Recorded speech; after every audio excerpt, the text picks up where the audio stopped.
Hi folks, and welcome back to Meaningful Money.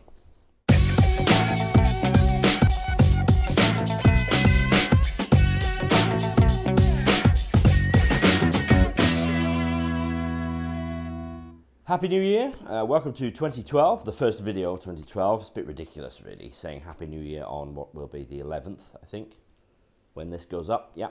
But Happy New Year, welcome back. Lots of good stuff to come in 2012. Is it 2012 or 2012? I think I'm going to opt for 2012 and stick to it from here on in. Lots of good stuff to come, and the first thing I'm going to tell you about is that this coming Friday, which is the 13th of January, I'm going to begin what will probably be a trial, at least for now, of a live show every Friday. Every Friday at 4 p.m, tune in on the website. I'm going to be using live stream to do it. And it'll be a look at the week's events, what difference it makes to you in personal finance terms, things you need to think about and stuff like that. So I'll try it for a couple of months, see how we get on, and hopefully it'll be a success and people will tune in. I imagine it'll be me talking to myself for a while. So anyway, we need to round off our series that we've done, really long series on retirement options and how all the factors that we talked about, risk tolerance, health, spouse, things like that, how those factors impact on your choice of retirement income. So I said I would do that with some case studies just to try and illustrate the points a little bit. As ever now, before I get into it though, my friends down here in the bottom right, 7IM, I'm so grateful to them. They're continuing to sponsor Meaningful Money this year. So grateful to them for doing so. Helps me to keep going. Now, case studies. Let me scooch, as ever. Oh, by the way, this is the Jackson's office. It's 8 p.m, so nobody here. I'm here because my kids are at sort of Stage Struck, a youth theatre thing, so I've got an hour to kill, and the weather has been against me, or time has been against me, one or the other. So anyway, can't last, so I'll stop prattling and bring in a graphic. There it is. Okay, so John and Jean, this is our first case study. Now, they have state pensions only, that's all. They've got a full state pension each, but it's not a lot to live on. They're living within their means, but it's a struggle. There's no sort of extras available. It's just, they spend everything they earn on living. But out of the blue one morning, John gets a letter from a pension company that's been trying to contact him because they lost his address or he moved and he didn't tell them. And it turns out he's got a pension fund, an old SERPS pension that he had from years ago, and it's got 35 grand in it. So this is a useful amount of money. He'd quite forgotten he had it, so needless to say, this was a good day for them. Now, just to add sort of further detail, Jean's mother is ill, and so Jean may inherit from her mother, It's a possibility on the horizon at some point. Jean herself smokes and has high blood pressure, so some issues there. And John and Jean, by virtue of the fact that they are spending everything they have just on living, they are incredibly risk averse. They want to know what their income is and have it fixed for the rest of their lives once they've made their decision. So what kind of pension would John and Jean go for, or people like John and Jean, what may they go for? Okay, well, chances are, if we look at the issues here, they're living sort of very much to their means, so they're probably, and they're risk averse, so they're going to go, I imagine, for a lifetime annuity, set up once for all for the rest of their life. They would, any good advisor would certainly look at applying for an enhanced annuity for them based on Jean's ill health. She's a smoker and she's got high blood pressure, so you probably get an enhanced annuity for her.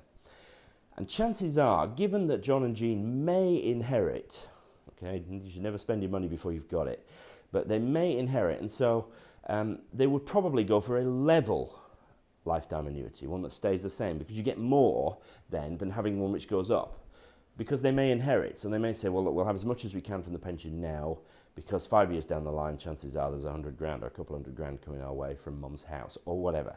So you see what I mean? So the factors here all sort of point towards one option, which is an enhanced lifetime annuity, probably level.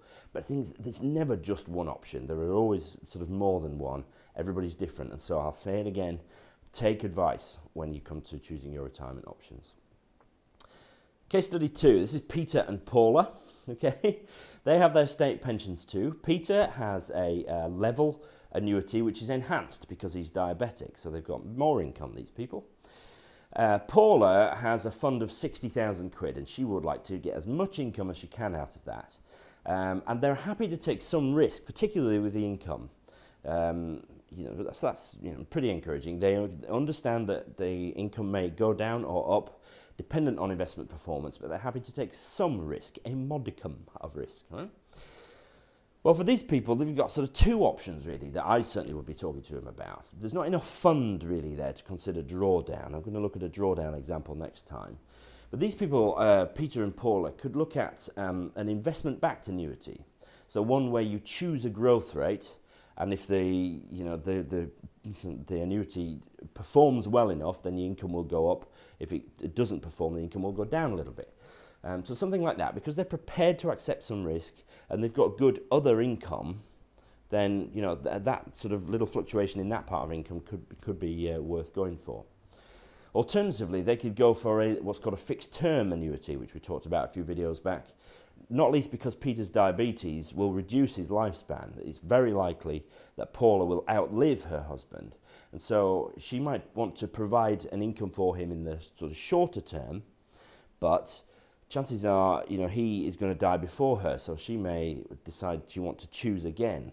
No point buying a pension for him if he's going to die first, because there'll be no benefit from it. But while he's still alive, she might want to do that, but then later on, she might not. So there's a fixed term annuity might be an option for her. So either an investment-backed one, where the income can go up and down, or a fixed term one because of Peter's ill health. So, there really is no hard and fast rules. There's no sort of flow chart you can go through to say, right, if you are this and you are that, then you'll end up with one of these. Everybody is different, so for goodness sake, take advice from somebody who knows what they're doing, a chartered, certified financial planner, somebody with a history of good retirement planning advice. It's really important. Either a chartered or a certified financial planner will look at the whole sort of gamut of your financial circumstances and help you choose the right one. Okay, I'm going to do one more case study and I'm going to do it next time. So join me on Friday at 4 p.m. for the live show. That's going to be fun. Also, in the next sort of proper video, if you like, I'm going to round up the series. So thanks for watching. Goodbye from Jackson's, the hub of my working life, and I'll see you next time.